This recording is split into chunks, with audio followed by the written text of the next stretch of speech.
திடீர்னு என்ன பண்ணார், பேசிட்டே இருந்தார், இஸ்லாமிய சகோதரர்கள் அப்படின்னாரு.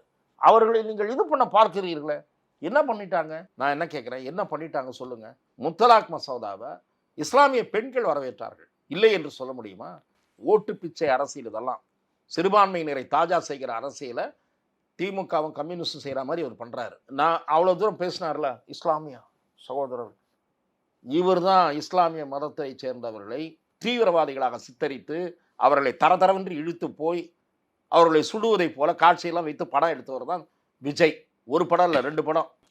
ஏன் அந்த அந்த குறிப்பிட்ட மதத்தினரை தீவிரவாதியாக சித்தரித்தது யார்? 2 சினிமாவில். நீங்க இன்னொரு சினிமாவில் சித்தரித்தவர் கமலஹாசன். ஆனால் பேசுறது மதசார்பற்ற அரசியல், அப்படியே இஸ்லாமியர்களுக்கு நாங்கள்லாம் நேசக்காரன் தோழர்கள் அப்படி இப்படின்னு. ஆகவே முரண்பாடான பேச்சு ஒன்று, செயல் ஒன்று என்பதும் நேற்றைய பேச்சில் எக்ஸ்போஸ் ஆயிருக்கு.